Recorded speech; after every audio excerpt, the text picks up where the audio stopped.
Olá, gente. Então, retomando, a gente está mostrando mais ou menos como funcionam alguns eletrodos de referência, né? E o mais importante, vamos dizer assim, a necessidade de você obter um potencial constante. Desculpa, a necessidade de você obter um potencial constante num eletrodo de referência, porque ele é de referência, né? Porque a partir dele você consegue fazer a medida do potencial em equilíbrio da sua célula eletroquímica, frisando que a gente não mede o potencial eletroquímico de uma meia célula, mas sim a diferença, colocando aqui, tá? Entre uma determinada sonda e uma sonda padrão que está sendo utilizada para medir. Então a gente abordou aqui essa situação, viu mais ou menos o que acontece e viu o que está ocorrendo, né? Então está ocorrendo isso daqui. Agora, como que isso ocorre? Né? Como que ocorre esse processo? Eu vou até fazer uma coisa maluca aqui, eu vou subir em vez de descer. Ai, ai. Como que ocorre esse processo? Tá certo? Como que um eletrodo de referência, aliás são vários aqui, deixa eu mostrar uma apresentação para vocês, mais ou menos, a gente já deu ideia em outros vídeos, mas não custa reforçar também, tá certo? Você tem aqui alguns exemplos de eletrodos de referência, bem básicos, né? O eletrodo padrão de hidrogênio, aqui ó, eletrodo padrão de hidrogênio, deixa eu colocar controle horário, eletrodo padrão de hidrogênio, é um eletrodo dessa natureza aqui, ó, tá vendo? Eletrodo padrão de hidrogênio. Basicamente você tem, mencionamos, mas não custa recordar e ver, você tem uma pressão de hidrogênio aqui a uma atmosfera aproximadamente em cima de uma placa platinizada aqui, ou a própria platina, e uma solução bastante concentrada aqui de próton, ou seja, HCl, atividade unitária. Cara, atividade unitária, isso aqui já é um grande problema para se trabalhar com eletrodo padrão de hidrogênio, apesar dele ser o mais bacanão, o mais tá bacana na fita, vamos dizer assim. Por quê? Porque primeiro você está trabalhando com hidrogênio gasoso, né? Então existe um risco de segurança envolvido nesse processo. O outro você está trabalhando com uma solução de ácido clorídrico atividade unitária, tá? Atividade unitária. Isso faz com que, deixa eu ver, aqui tem uma forma já, aqui não mostrou o ácido clorídrico.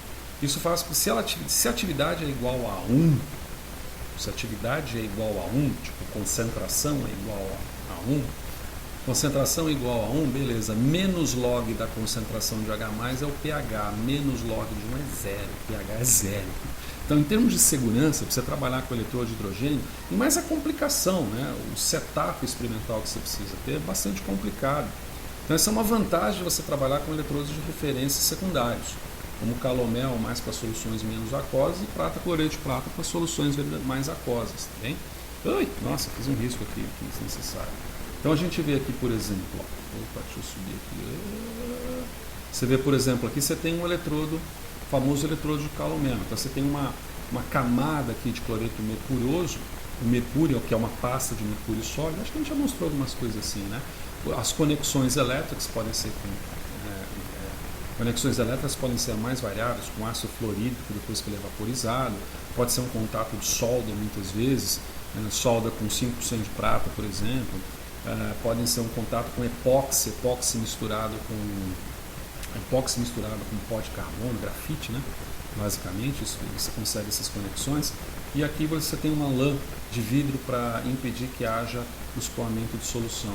Num eletrodo de referência como o prata cloreto de prata, que é mais comum, fácil de fazer inclusive no laboratório, você pode ter aqui um frit, né? Um sistema de vedação de um material como vícor, mas também tem de PTFE, que seria Teflon.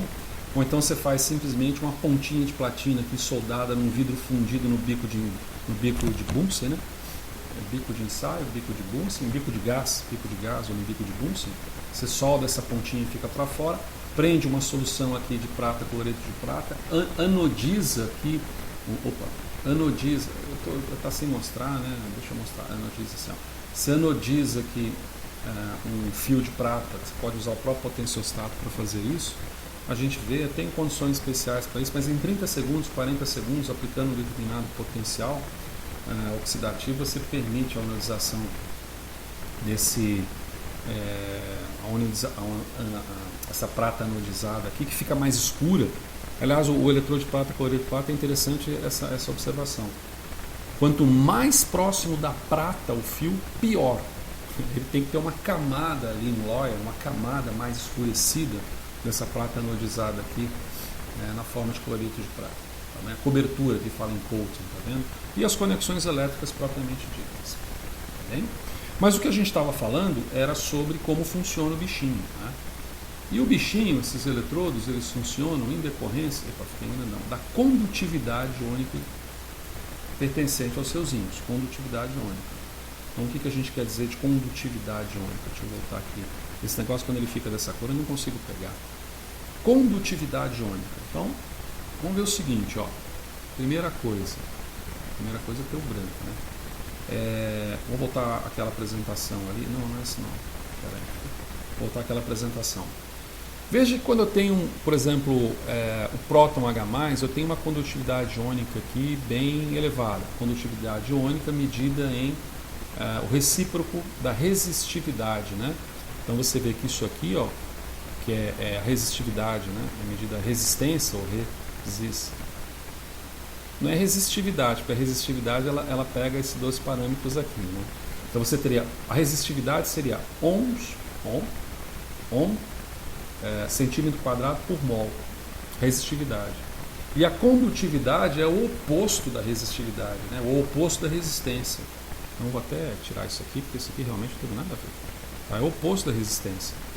Então eu vou ter o recíproco, tá vendo? Eu tenho o recíproco da medição que é feita em ohms. Esse aqui é o símbolo em ohms. E esse aqui é o símbolo da condutividade, que pode ser positiva para alguns íons, né? Para cátions, negativas para ânions. Aqui você tem a negatividade, por exemplo, a condutividade iônica do ferro-cianeto, que é 442. A do ferricianeto é um pouco mais baixo, tá? A do ferricianeto, que é o FeSN63-, ela é da ordem de 356 por ohm centímetro quadrado por mol. Mas é basicamente a mesma coisa. É a mesma coisa quando você pega, por exemplo, o KCl. Ó.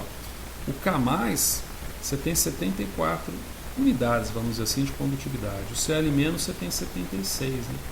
É bem próximo.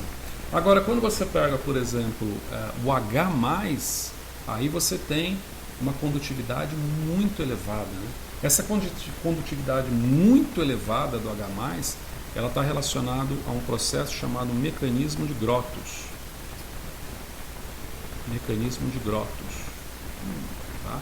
Esse mecanismo de Grotthuss envolve a passagem do íon praticamente sem envolver espaço físico e quase instantâneo, por isso que a condutividade é muito alta, porque esse íon aqui, esse íon aqui, H+, ele acaba interagindo com moléculas de água,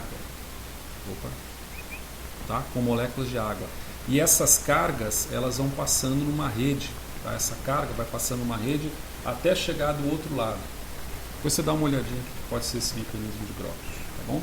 Bom, falando da condutividade iônica para a gente voltar para lá. O que a gente quer dizer com isso? Então vamos guardar esses dois números aqui, ó. H+, Cl-, por exemplo, HCl. Vamos usar um exemplo do HCl, porque o H+, é bem elevado, fica bem didático. Então você tem o H+, aqui, tem uma condutividade muito alta, o HCl tem, o Cl tem uma condutividade baixa, mas do ponto de vista prático, é como se você tivesse aqui, ó, vamos colocar aqui, vamos dividir essa tela também, né? Vamos dividir essa tela aqui, assim.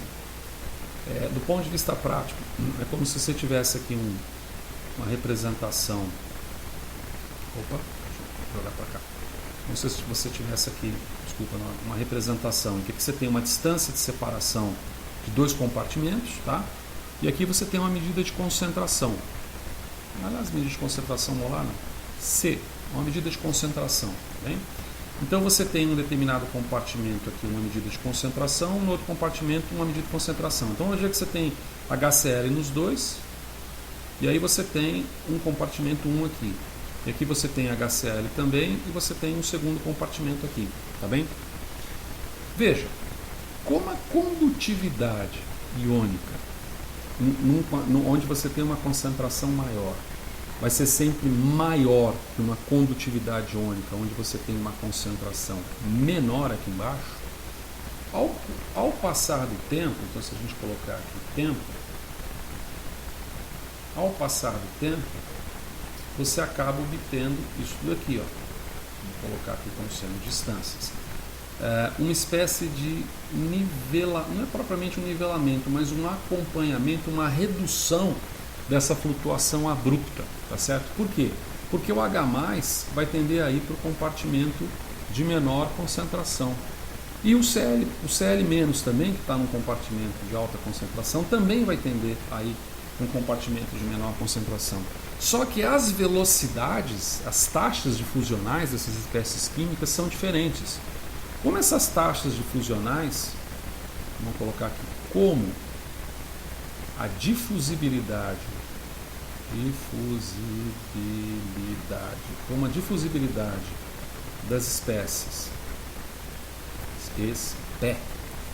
como a difusibilidade das espécies é diferente, por exemplo, no exemplo H+, o Cl-, ou mesmo no exemplo do cloreto para o potássio, né, do íon cloreto para o íon potássio, isso aqui acaba gerando uma diferença de potencial, concorda? Quer dizer, você vai ter uma determinada concentração local, um campo elétrico, em que você vai ter uma migração, à medida que você vai juntando prótons H+, em determinada região local, aquele campo elétrico vai ficando mais positivo e vai reduzindo a velocidade de migração de mais íons H+. A mesma coisa acontece com o cloreto, a mesma coisa acontece com o par ferrocianato, ferricianato de potássio, tá? A mesma coisa acontece com o par K+, Cl-. Essa diferença de potencial é chamado de potencial de junção líquido-líquido. Vou ficar falando ao horário em todos esses vídeos. Potencial de junção líquido-líquido. Esse potencial de junção líquido-líquido é um potencial elétrico. Então ele acaba somando ao que se chama do nosso famosa queda ômica. Quer dizer, ele aumenta a queda ômica. Aumentando a queda ômica, por isso que eu deixei de propósito isso daqui, a gente já viu queda ômica em várias situações, né? Então você tem uma contribuição aqui, ó, vamos colocar entre aspas, fica meio um pouco entre. Isso aqui é chaves, colchetes, né? O potencial real que você mede no seu experimento é sempre aquele potencial do eletrodo sensor que você deseja, que é onde o analito vai ter contato, descontado a queda ômica por variações do circuito elétrico propriamente dito, das conexões elétricas, né, da concentração das espécies iônicas envolvidas e agora também da concentração das diferenças de difusibilidade iônica das espécies. Como que eu minimizo essa queda ômica? Como que eu minimizo essa parte aqui? Eu estou olhando aqui para o ER-drop aqui. Como que eu minimizo essa parte? Uma forma de minimizar é você trazer no eletrodo de referência espécies químicas que sejam parecidas em condutividade com as espécies químicas que estão em solução, chamado bulk, né? Que estão em solução. Então você pode minimizar isso, vamos colocar assim, você pode minimizar essa queda ômica, por exemplo, com ponte salina, lembra dela? Aí, ponte salina. Então a ponte salina ela permite você ter uma alta concentração da espécie química para minimizar essa junção líquido-líquido nos extremos das pontes salinas.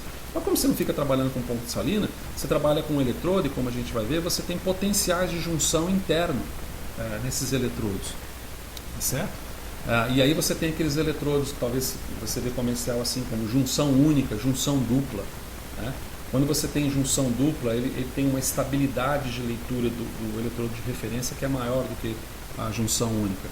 Então, a outra situação para minimizar é você ter uma alta concentração das espécies químicas. Vou colocar concentração molar? Não, vou colocar C mesmo. Uma alta concentração das espécies químicas envolvidas, tá? E preferencialmente essa espécie no eletrodo de referência e no analito. É impossível? Não, é possível. É comum? Não, não é comum. Por exemplo, você utilizar um eletrodo de referência de cobre, de sulfato de cobre, numa solução que contenha cobre. Tá? É possível, minimiza o efeito de potencial de junção líquido-líquido, não é usual. bem? Beleza. Então, em poucas palavras aí, a gente colocou mais ou menos como que a gente opera o leitor de referência, como que o leitor de referência opera e como que nessa operação do leitor de referência a condutividade iônica é muito importante e como surge também. Ih, eu acabei de sumir aqui, ó. Acabei de sumir aqui, ó. Peraí, apareci de novo. E como que o potencial de junção líquido-líquido também é gerado. Tá bem? Muito obrigado e já vou.